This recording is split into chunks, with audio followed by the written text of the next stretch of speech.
What's up, guys? Welcome to G Whiskey. My name is Jeff. Now, this is a channel where I offer my thoughts and opinions on a specific whiskey, and if you stick around to the end, I'll be giving it a score as well. If that sounds interesting, hit subscribe down below. And with that out of the way, why don't we jump into our review? Today, we're looking at the Port Charlotte 10-year-old. Stick around.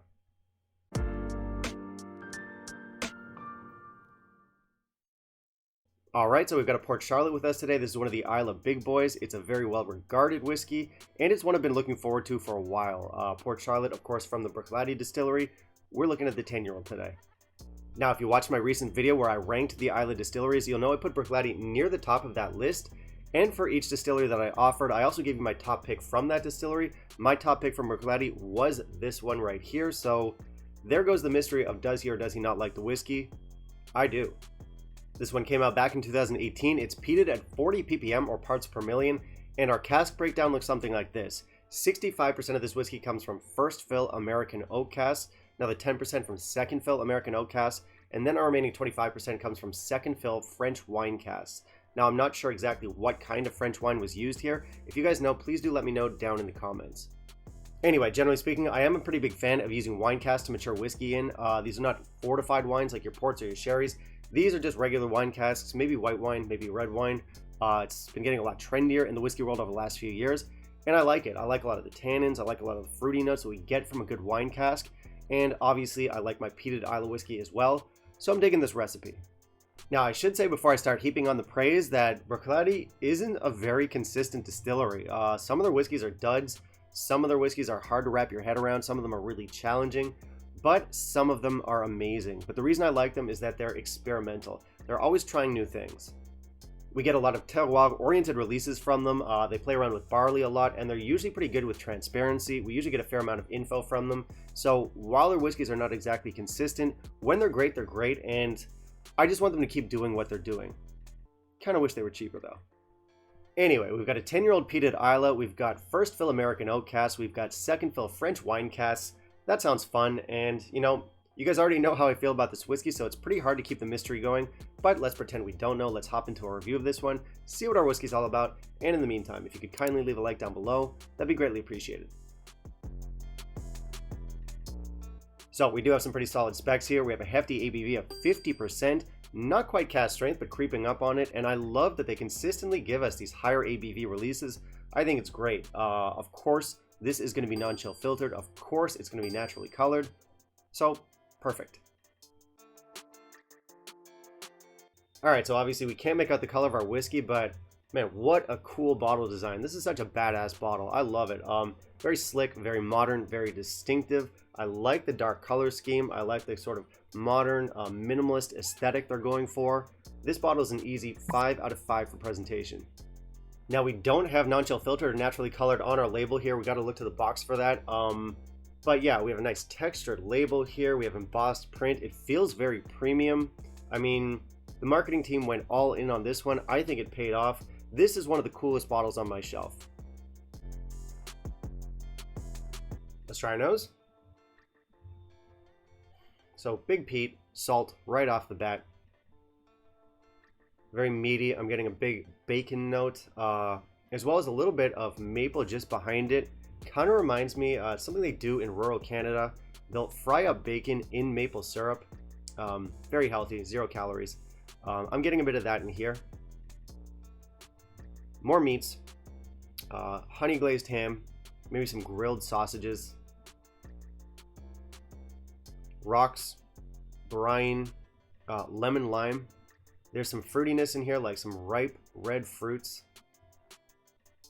Maybe a hint of tannins towards the back. This is a classic Islay nose with a bit of a modern twist. Now the palate.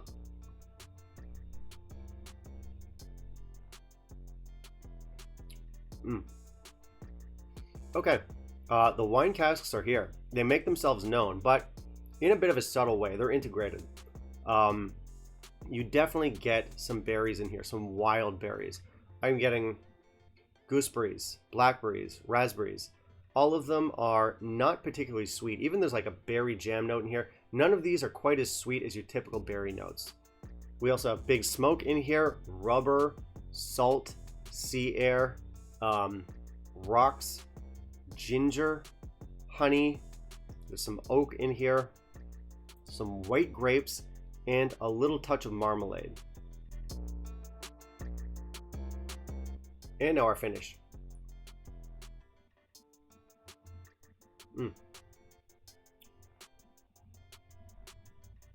Okay, more marmalade, more oak, more rocks and minerals. There's some soot in here, white pepper, salt, lemon lozenges, and a bit of menthol. This is a long finish. Alright, so this one was pretty unexpected when it came out a few years back. Islay tends to rely pretty heavily on the classics, the staples, the tried and tested releases, stuff like your Ardbeg 10s, your entry-level Lefroigs, your Lagavulin 16s, and the like, and those are all good.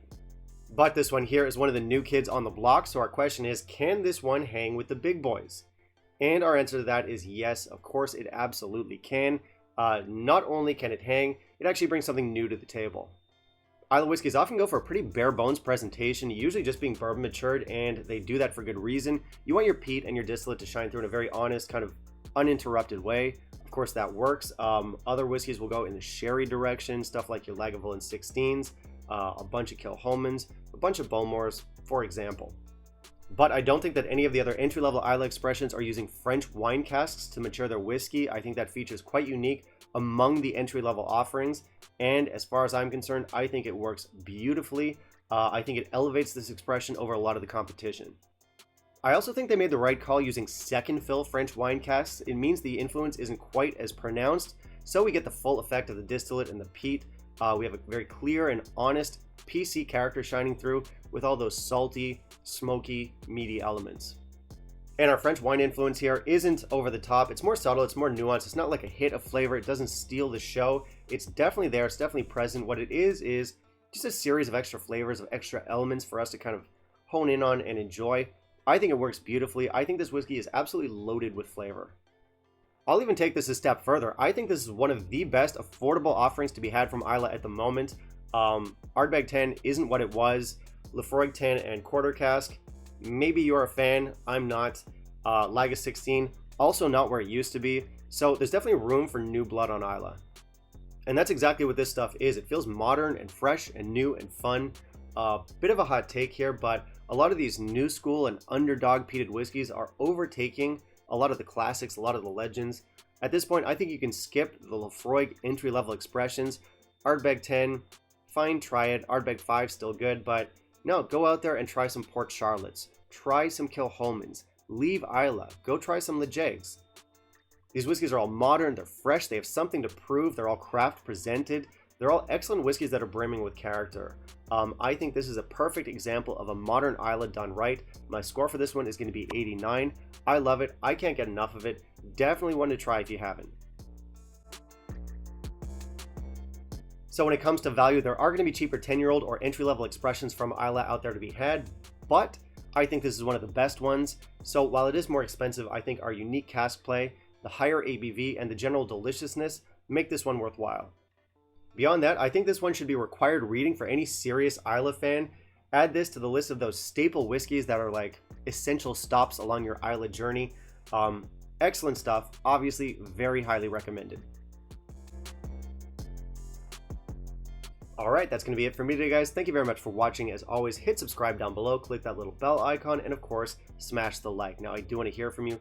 Have you tried our Port Charlotte 10-year-old? What were your thoughts? And finally, down in the comments, let me know what you want to see me review next, and I'll keep it in mind for my upcoming reviews. Bye, guys.